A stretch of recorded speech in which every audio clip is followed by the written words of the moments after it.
Hello everybody, welcome back to another edition of Trek Mission Log. My name is Jason Gilbert. I want to thank you from the bottom of my heart for checking these videos out. It means the world to me. And a huge thank you to everybody who has subscribed. You are greatly helping this channel out. Let me ask, if you enjoy this content, would you consider subscribing? We're almost at the 200 subscribers mark. I am grateful for the support. I'm on Instagram at Trek Mission Log, and we can interact with each other on there and talk about Star Trek there. Now, today I am very excited because we are taking a close look at one of the finest episodes in the original series. It is titled Mirror, Mirror. Originally aired on October the 6th, 1967. It was written by Jerome Bixby, directed by Mark Daniels, and produced by Gene L. Kuhn. So, check out this piece of information regarding this episode, and then we will be back and dive right in.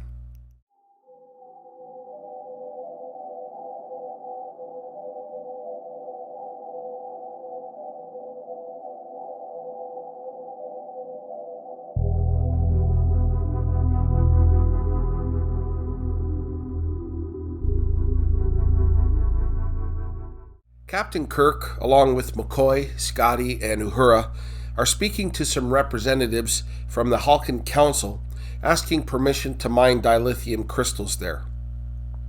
While they're talking, a large magnetic storm is taking place. An ion storm.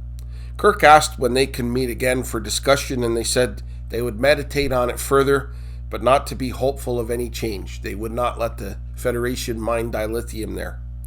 Kirk calls up to the ship for the landing party to beam up. As they do, the transporter room is having trouble beaming them aboard. Suddenly, we're shown the Enterprise mirroring itself. It appears on one side, then the other, and then again, and when it stops, the Enterprise is facing the opposite direction. When they do materialize on the transporter pad, they are dressed in very strange attire.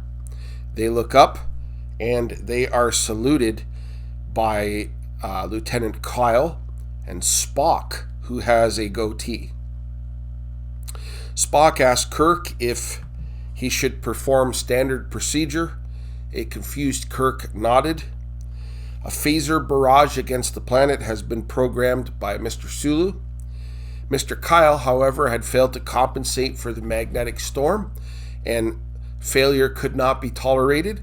Spock asked for his agonizer, and Spock put the agonizer on Lieutenant Kyle's shoulder and inflicted horrible pain on him.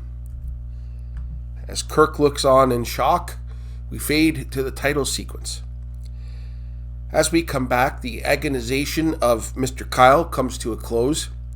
We hear a captain's log, and he highlights minor changes in the ship itself, but great changes in the crew as their behavior is wild and savage.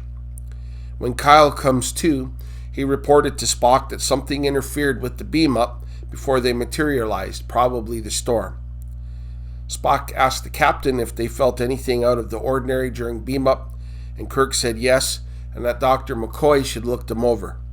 They begin making their way to the sick bay, and as they're walking, they're being saluted by the crew. They make their way to sick bay and begin discussing their situation with each other. Kirk talks about how he felt dizzy twice during the beam up. Scotty said that a surge from the storm affected their transport. Kirk mentioned they beamed aboard an Enterprise that was not theirs, in a universe that was not theirs. A parallel universe, coexisting with theirs on a different dimensional plane. That means that their counterparts are now in their universe. McCoy said they need to do something to prevent the Halkans from being destroyed. Kirk told Scotty to go below and short out the main phaser couplings, and the crew will think that the storm knocked them out. He told Uhura to go to the bridge to her post and find out what his orders are from Starfleet Command. She is very scared and so Kirk reassures her. Now, in this universe, Sulu is wearing a red shirt. Maybe the red-shirted officers are safer here. When Uhura arrives on the bridge, Sulu goes and flirts with her, forcing himself on her, and Uhura slaps his hand away. As he walks away, she communicates with Captain Kirk and whispers to him that his orders from Starfleet are to annihilate the Hulkans unless they comply, and that there's no alternatives. Sulu reports that the phasers are locked in. In engineering, Scotty can't get in without security clearance from Sulu, so he was not able to short out the phaser couplings. Spock comes onto the bridge and notices Kirk's odd behavior with not firing the phasers. Spock ordered a lock on the secondary target. Kirk said he wanted to speak to the Hulkan Council again. He told them that they had 12 hours to comply, and he did this to buy himself 12 more hours of time. Spock looked at him and said, "Unprecedented." Kirk told Uhura to have McCoy and Mr. Scott meet him in his quarters. At this point, Chekhov pushes a button, and then he gets up and nonchalantly leaves the bridge and goes into the turbo lift. Kirk then leaves and is in the turbo lift with Chekhov. When the doors open, someone attacks Kirk, all orchestrated by Chekhov. Chekhov pointed a phaser at Kirk and said when he dies, they all move up in rank, and no one will question the death of a captain who disobeyed the prime orders from the Empire. Assassination of superiors is a common way for advancement in rank in this universe. One of the guys that Chekhov was relying on turned on him and actually helped Kirk. They beat up Chekhov and 2 guards were killed. The man that helped Kirk talked about advancement, possibly command, and Kirk clobbered him. He regroups with Scotty and McCoy, and then Kirk asks the computer if the ion storm can cause an issue in the transporter, making them come in contact with a parallel universe. The computer answers affirmative. Kirk asked if their counterparts could be in their universe, and the computer answers affirmative. Finally, Kirk asked if the ship's power could be used to recreate the events so that they could get back to their universe, and the computer answers a third time, affirmative. Kirk has the computer record the procedure and hands the tape to Scotty. Scotty said he needed help and looked to McCoy, and McCoy said, "I'm a doctor, not an engineer." And at this point, Scotty looked at him and said, "Now you're an engineer." Kirk asked the computer for a layout of how they came to their position in this universe. And the Enterprise is the ISS Enterprise. Kirk became captain by assassinating Christopher Pike. He then solidified his power by killing 5,000 colonists on Vega 9. Kirk stops the computer and he says, "Now we know how we got our ranks." McCoy then asks the $64,000 question, "What do you suppose our counterparts are doing on our Enterprise?" We then see the USS Enterprise, and Kirk from that universe is angry. He's being subdued by the guards, and then he's thrown in the brig with the other 3. Kirk called Spock a traitorous pig and that he would hang him by his Vulcan ears. Anyway, Spock realizes that a transposition has taken place, and he said, "I find it interesting."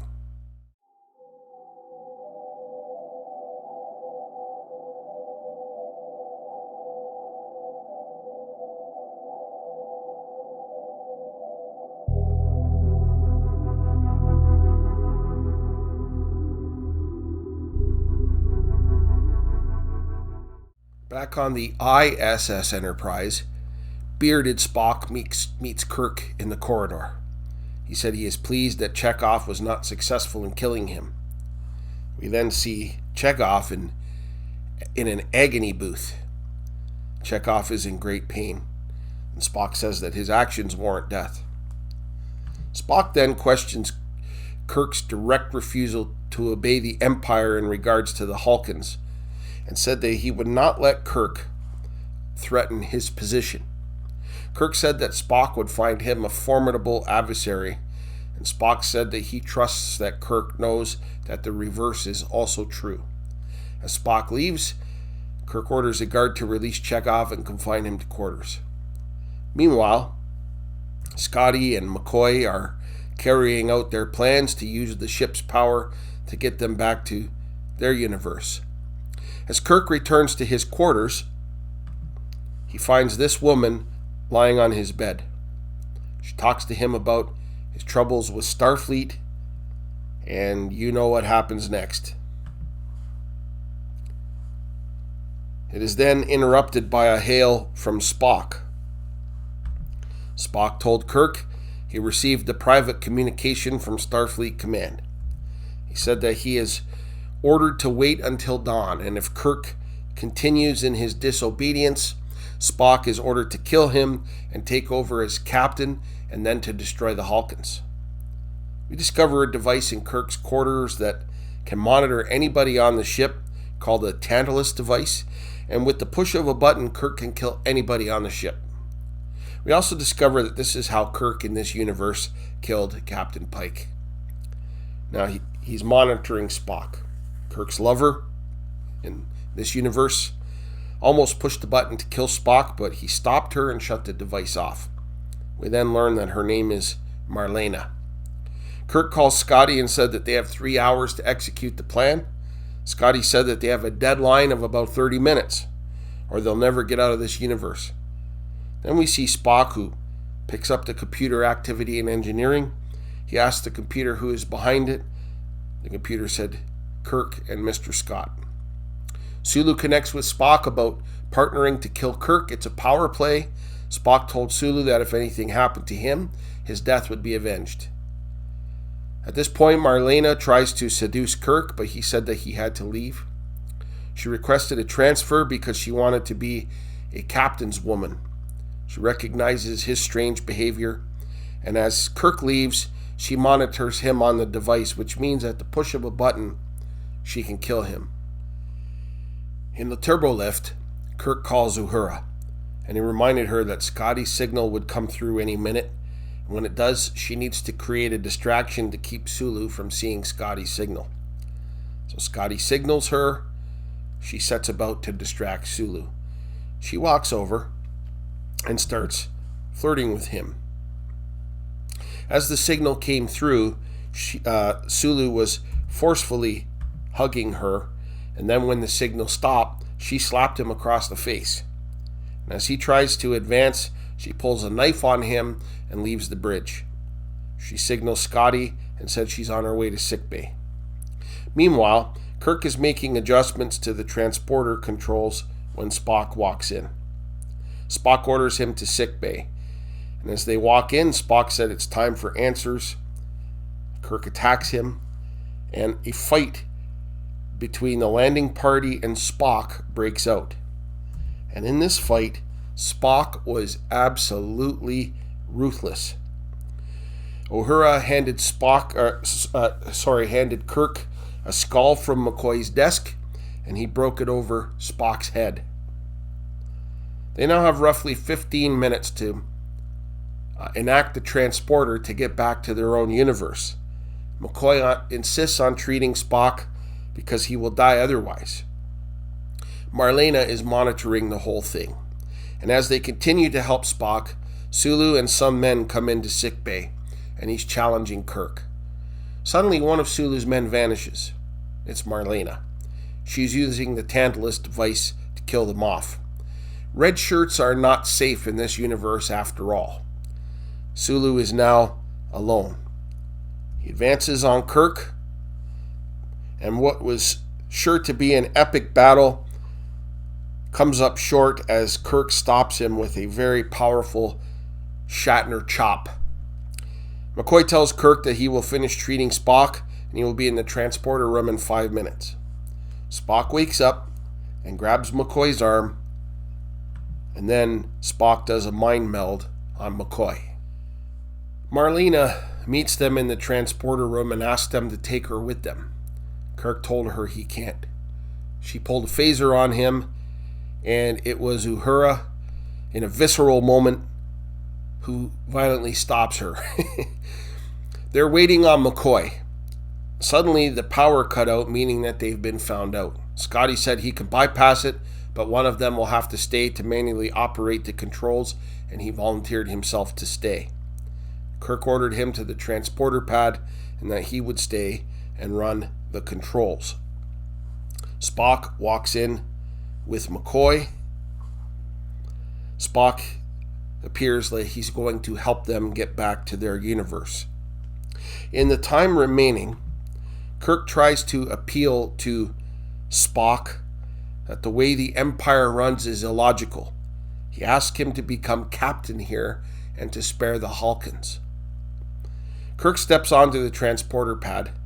Spock said he didn't have the power to do that. Kirk told him about the Tantalus device in his quarters and that it would make Spock invincible. Kirk said that in every revolution there was one man with a vision. And just before they beamed out, Spock said, "Captain Kirk, I shall consider it." And then they beam out. The transport was successful. They're now back aboard their Enterprise while their counterparts are back aboard theirs. And as the three amigos speak with each other on the bridge, McCoy said that he likes Spock with a beard better. And Spock retorts with a bit of a Vulcan insult. And as they were laughing, Marlena Moreau of this universe came to the bridge. And as she brings a report to him, he can't help but smile. Spock asked her if they met before. Kirk said no. She's a likable girl and he thinks that they could become friends. We then fade out to the end credits.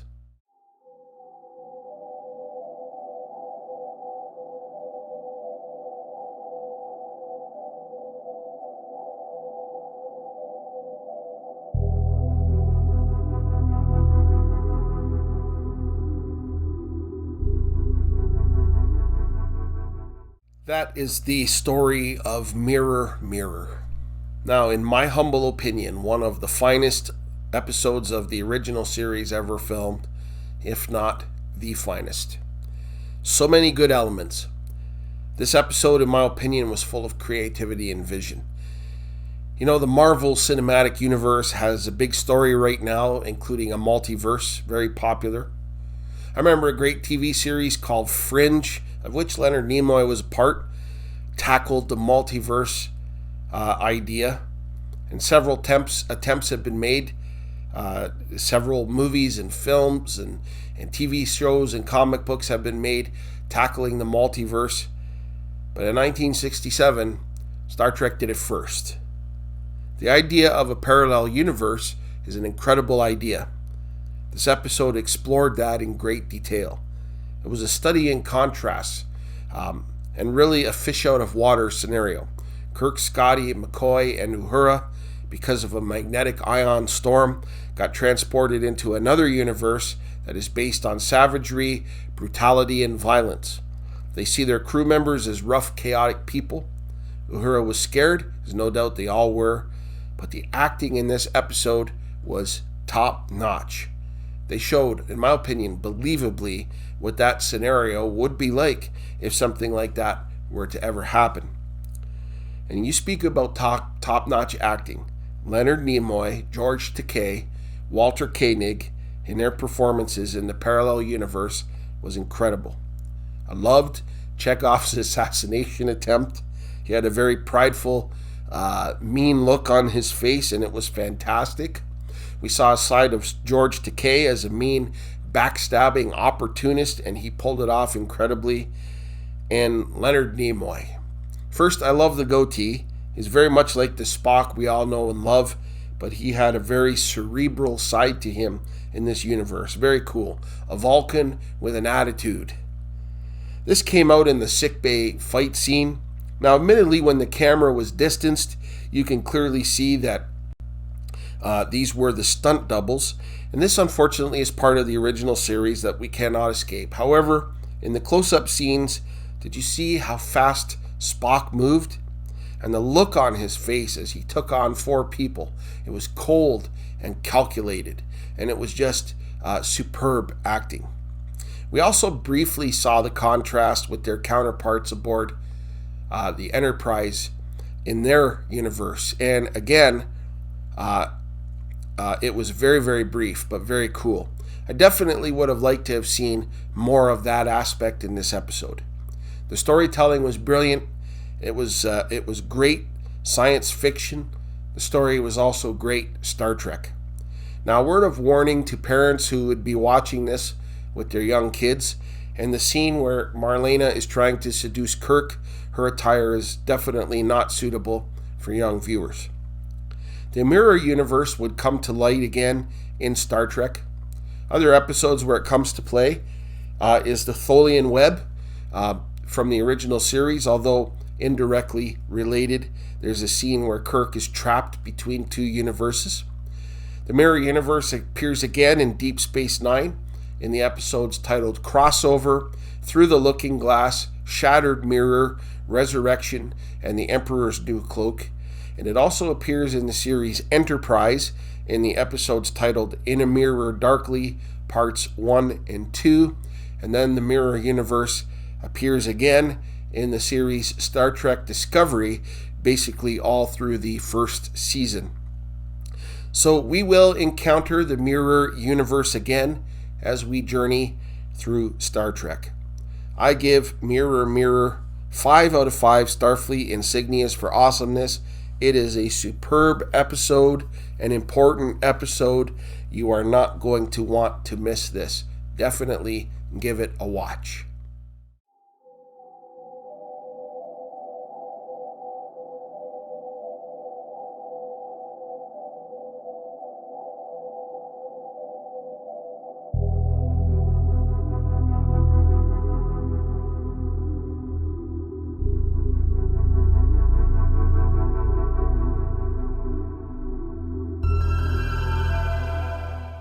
Well, that wraps up this week's edition of Trek Mission Log. Please drop a comment below. I would love to read your thoughts on this one. Next time we'll be looking at episode 5 of season 2 titled The Apple. Till then, I hope you have a great weekend and an incredible week to come. And until next time, live long and prosper.